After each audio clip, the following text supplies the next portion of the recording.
I took a new job recently without the new health care bill. Without the new health care bill, this transition could have cost my wife health coverage due to her chronic illness, pre-existing condition. Will you support efforts to keep and expand health coverage for those who desperately need it?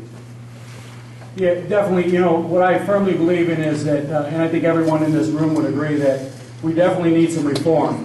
You know, but what we don't need is all of the backroom deals that came with this reform. You know, there were a few things that were not addressed. Number one, there was no tort reform issued. So this was, when you look at the reconciliation bill, it's a 2,700-page bill that no one read. That's a problem. There are a few things that are good in the bill. One of them is the pre-existing condition that where people should be able to carry it over if they lose their job, what have you. That's important. But, you know, tort reform, the cost issues were not addressed, you know, and that's a huge problem. We need reform. We need to get it to where, you know, people can get into health care. And one of the things I think would be really good for folks is the having different options, you know, allow insurance companies to compete across state lines. You know, back in the 80s, when you look at Blue Cross Blue Shield, they had, you know, basically the cheapest insurance in the country, and you know, competition breeds success. It lowers prices. We want to get it to where you know, nobody has a strong hold.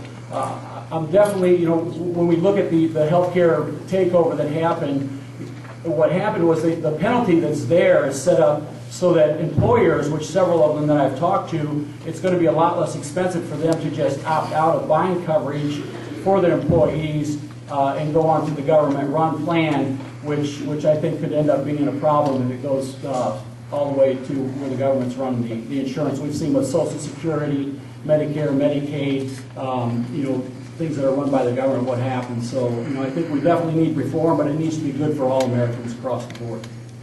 Mr. Hare, you have 1 minute. Well, I'm a little confused because my opponent wanted to repeal the health care bill and is on record as doing that. Let me tell you what that means. On September 23rd, just a few days from now, young kids with juvenile diabetes and other illnesses are going to be able to stay on their parents' policies. Young people who graduate from college are going to be able to stay on their parents' program, on their parents' health care from 21 to 25.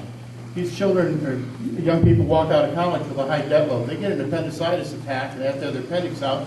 They're basically bankrupt before they get started. Close the donor hole for senior citizens by sending checks out to people, and we will negotiate lower drug prices by 50% for seniors. So when you want to repeal the bill, what you're doing is you're telling those folks, sorry, we have to take your children on. Sorry, you can't stay on your parents' policies. And sorry to the seniors, because we're just going to have to put you back in that donor hole where people were expecting to pay $30 for a prescription are paying $300.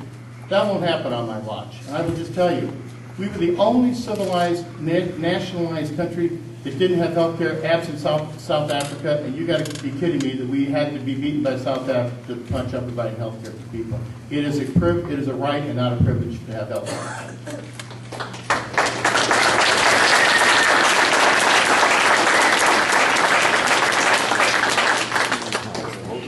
Mr. Hare, will you resist efforts